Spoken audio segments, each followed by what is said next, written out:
I met my wife in high school, and we both then came to the US for our university education. I went to BU. Farah, on the other hand, my wife, went to Smith. Second year or third year, there was a chance for her to either go to London School of Economics or Harvard. But because I was at BU, she decided to stay in Boston. So I think that was probably a turning point in both our lives. And when we came back, we both came back to Kenya at the same time. We continued dating, so our total dating life was almost 10 years before we got married.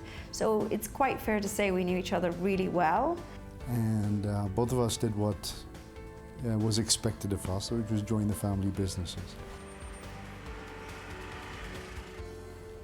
Unfortunately, my family was based in Kisii, which is a small town close to Lake Victoria. But my sweetheart, my wife now, lived in Nairobi, so I didn't want to go back and live in the village. I wanted to live in the city. I had a lot of friends who I went to school with who were in Kenya looking at different things to do, looking for jobs, and we would meet up on the weekend, and one of my friends said, "What else can we do that we can make money at?" And one of them said, "If you want to make a lot of money, you've got to get into farming." But of course, I knew straight away that if this was to succeed, it has to be on a large scale. So what we did was we applied for a loan.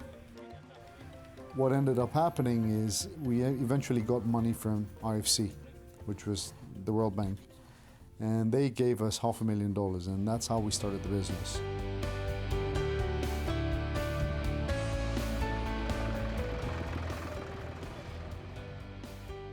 The main reason why they bought the farm is they were attracted because of the dam with plenty of water.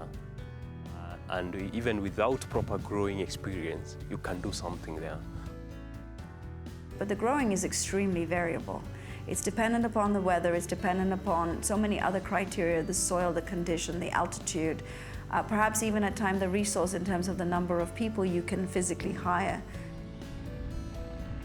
Within the first 6 months of actually growing, we realized that we had made a fundamental error, that it was much more difficult to resource out the growing, and that the growing was actually the most difficult component of the process because the rest was actually quite straightforward. Something very unusual happened at that stage. There was a big issue in the family where there was perception that me being one of the youngest people to join the family business was I was very aggressive. So in a very polite way, I was asked to kind of leave the family business and do my own thing. When we started our business, there was a time where we were almost bankrupt. And we were growing a very, very temperature-sensitive product. We only had one cold room. That not having enough cold room space almost closed the business down.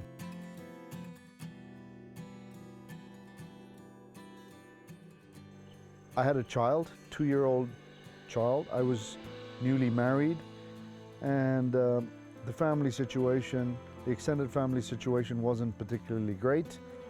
And I think that was the point where I felt that I'm going to fail. The step we took was to go back to basics. Although we're not farmers, we decided to employ simple logic to farming, which is quite difficult to do. And we went backwards in the value chain, and we said, okay, although we don't know anything about growing, what can we learn?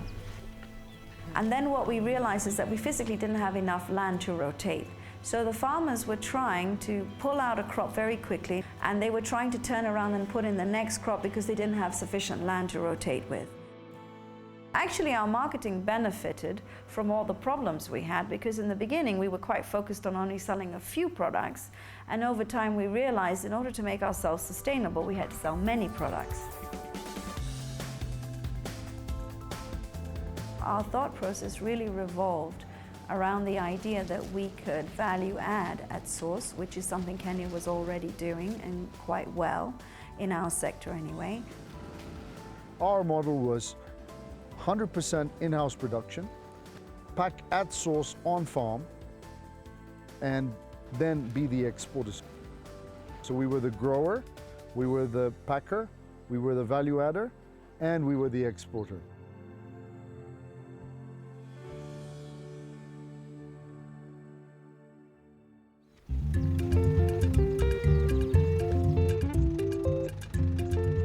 This farm is a manifestation of all the things that we've learned in the last 12 years.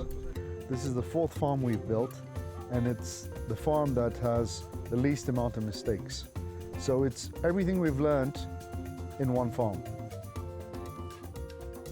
We started on this farm 4 years ago. There was nothing else whatsoever on this farm. The whole area used to be, in the old days, a forest, and presently the forest is around 3/4 of the farm. We started originally in getting our water rights on the farm, building reservoirs, which in Africa, water is the bloodline of all farming operations. Everything you see, we've built from scratch. We have slightly over 1,000 people, 1,000, 1,400 depending on the season, working on this farm. So we have a bus system that we provide, giving people lifts to and from work both in the morning and evening. Not only are we creating jobs, but we're creating sustainable jobs. These jobs will be there not for the season, but for 12 months. They can plan, they can say, if I'm earning $200 a month, I know I'm going to earn $200 next month. I can budget for that, I can take a loan for that.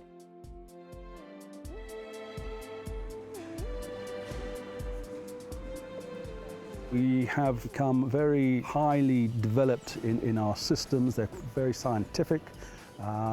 We are a commercial venture. We have to make sure that the returns per area are viable. The crops we're growing are of an extra high quality because our customers overseas demand that. They're complaining it's too long. You know, you are adding value. You have to understand specifications, you have to understand systems, and you have to work within the quality parameters and the systems that are there. Yeah. Roy looks after both the factories, but he's the boss here.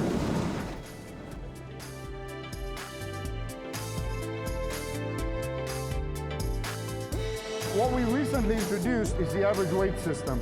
So if you see, each table has its own average weight scale. And what they do, if you look at the screen, the lady there makes sure that it hits the green level. Once it hits the green level, it's good to go. And that reduces our weight by almost 4 to 6% a year. So we're shipping 5,000 or 4,000 tons a year. Imagine saving 5%. This is a pack for Marks & Spencer's. 4848G is a code for this factory. So any product with a 4848G code, even in Ireland, comes from this factory. So if it's on promotion, we put the promotion label on. It's shelf ready, straight onto the store.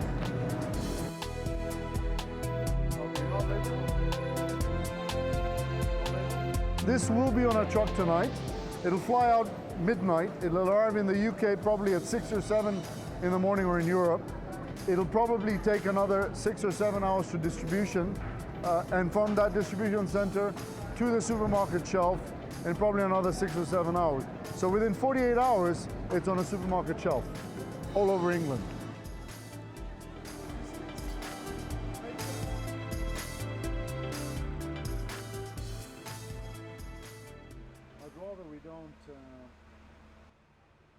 And we thought if we did such a good job with veg, which is a lower margin business, we could really do well in flowers. And we started with 12 hectares. Next year there'll be another 5 hectares on this farm, as well as another 20 hectares on another farm. Clearly this will show you that there's far more of a profit in roses than there is in vegetables. We process around between 50 to 200,000 stems on in the pack house in 24 hours. We're exporting to all over the world, from Russia to Saudi Arabia, Holland, Egypt, Japan, Hong Kong.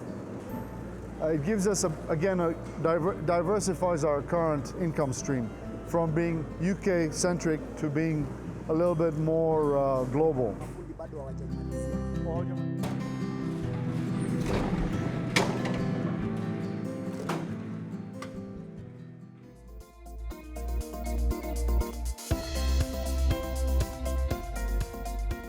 We felt that there was an opportunity to take the skills that we have within our business and develop new businesses. Last year I joined Rift as a partner for this project, that's the tomato seeds that we are manufacturing. We basically produce tomato seeds for farmers that are in Europe. So these are very sophisticated farmers that buy hybrid seeds, and we are basically manufacturing those seeds. It's a relatively technical business that requires a lot of agronomical knowledge. Being an agronomist, we are saying that in agriculture, as smaller as you get, is the more sophisticated you're getting. Just connect to one of them, and later on we have to follow a lot of procedures and a lot of protocols. We have to keep people confident and feeling part of the family, so they will not do some small mistakes that will be discovered only once we're doing the seeds. It's a project that I believe will develop over the next 3 years into a multi-million-dollar project, assuming we're successful. It's definitely going to be something you'll be seeing more of with our business.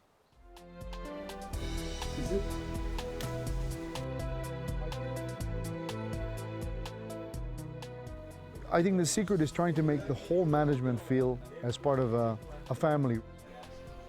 We have a very simple line of communication. We can go straight to the top. Decisions are made in the field where they need to be made, not necessarily in front of a spreadsheet. I think the challenge for any business like ours, which is a family business, is to find that additional resource that could do the thing as well as you could, or at least as perceived as well as you could. And the definition of family may not be the type of definition that is traditional. So family business for us is myself and Ariff and Neville and Dias and Dana and Andrew. And we would consider that our key personnel on the farms, Steve and Thika, Hassan and Simba, Jaffet and Turi, would be our family.